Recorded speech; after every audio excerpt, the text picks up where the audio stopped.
and welcome to Hungry for Home. It's a collaboration between the Chicago Sun-Times and WBEZ's Worldview to explore Chicago's international food stores one delicious bite at a time. I'm WBEZ reporter Monica Eng, and today I'm here with Worldview producer and Ukrainian-American home cook Julian Hayda. Julian, welcome. Thank you. Thanks for having me. Now, recently, you gave me a guided tour around Rich's in River Grove, right on the outskirts of the city, because you said that that was essentially like the biggest Ukrainian food market in town. Yeah, it's as Ukrainian Americans and to many degree a lot of kind of Eastern European immigrant groups have migrated northwest. The stores have gotten bigger, consolidated among ethnic groups, and so now Ukrainians go to Rich's, which is primarily a Polish place. They took over a whole Dominick's. Stuff. Right, it's a huge place, and you can get all sorts of modern dishes and otherwise. So, for example, sushi is big in Ukraine, and they have a sushi bar. Yeah, you know, they like to feel fancy. It's respectability politics. Wow. And so, you know, you showed me all these different dishes, and we did a podcast that you can listen to when you're at Rich's, and you can walk through and kind of learn about these things. But today we're going to use some of the ingredients you showed me there, like dill and beets and sunflower oil, to make what? We're going to make borscht.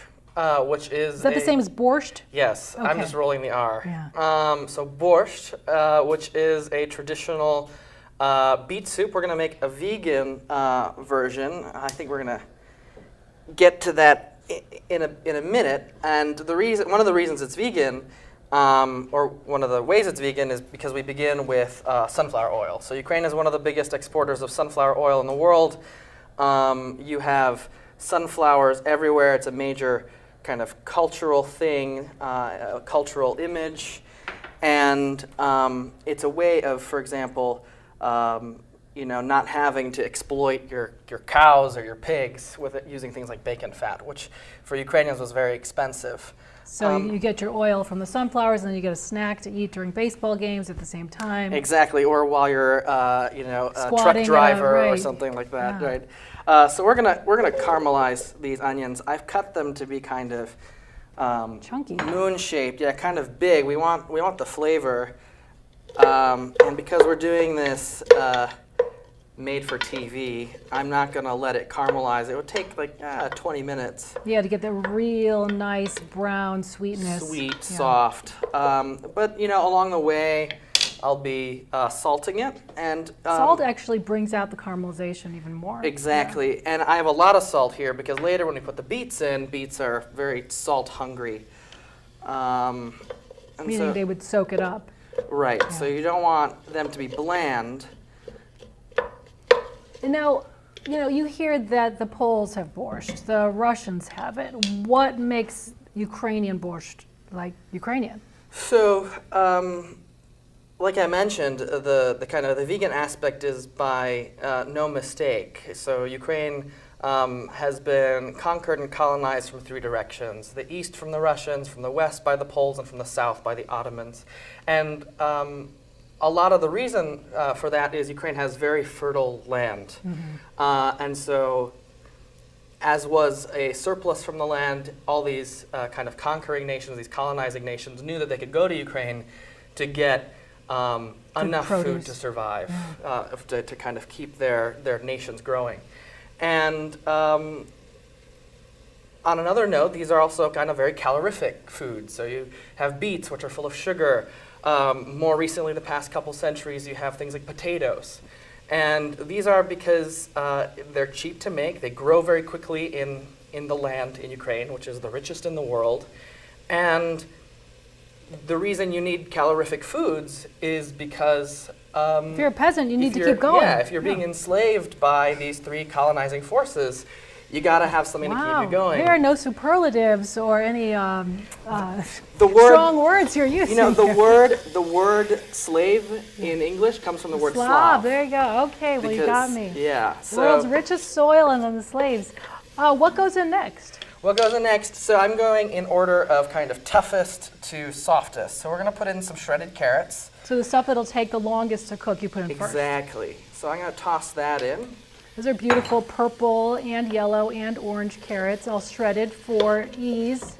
Yeah, we're making, I'm going to say this is more of an immigrant borscht. So a lot of the stuff is kind of came half prepared, including the secret ingredient, which is coming up soon. So the peasants didn't always have pre-sliced purple carrots on hand? No, they did not. Yeah. They did not. They would have shredded them themselves, and it would have taken a very long time. This is the version that people came off the boat and needed to go to a Jewel Osco in the 50s were trying to make. Or a Riches. Or Riches, that's if in it an old existed. Dominic's. Yeah.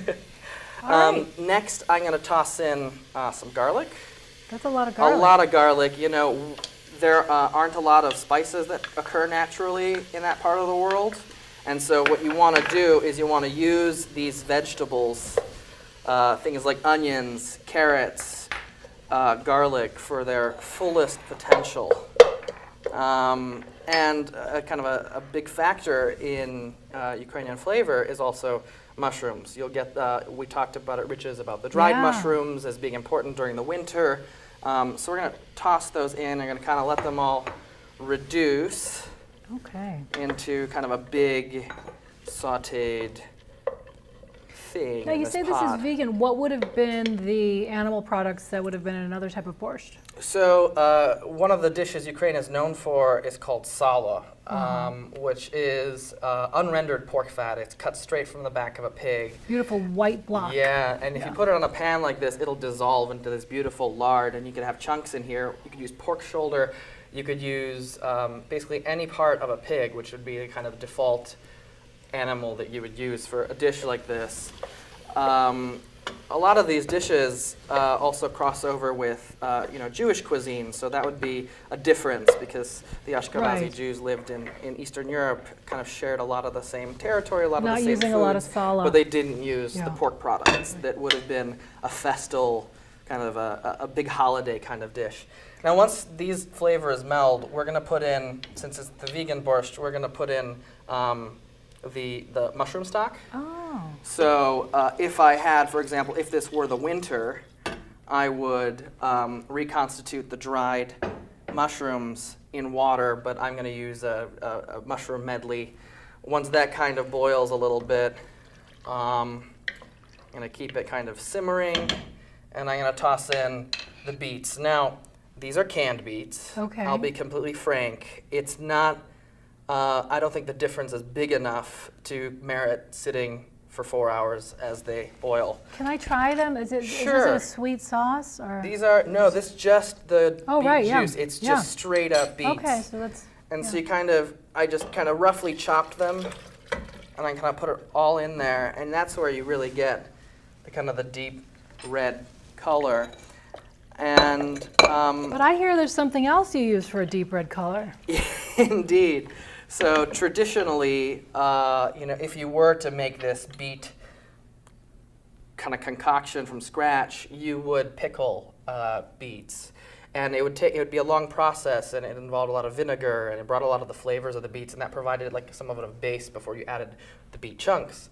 An easy way to do that, though, is with our secret ingredient, my great-grandmother's secret ingredient. She never admitted, but like I said, this is our immigrant borscht, ketchup, and a lot of ketchup. Ukrainian ketchup, or can it be American-style ketchup? If you really want the kind of spiciness that comes with imported Ukrainian ketchup, you could use that. Because we did see that at Riches. Right, we did see that at Riches. There's a lot of ketchup, and the spicy ketchup, sweet ketchup, but this is regular old ketchup.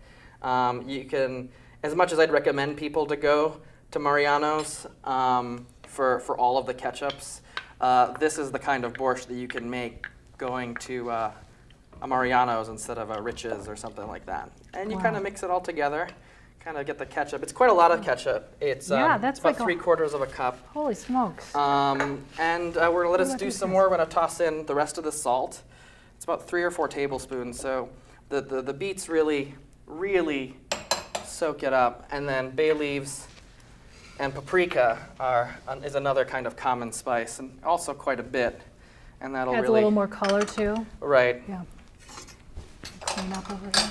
And we just let this stew, and it becomes really kind of a thick vegetable soup. Now, there's a lot of different ways. You know, the word borscht can apply to any vegetable soup. As long as there's beets in it? Or? Even without beets. Really? Yeah, so in parts of southern Ukraine and eastern Ukraine, you'll have people calling things borscht that have a carrot base instead of a beet base.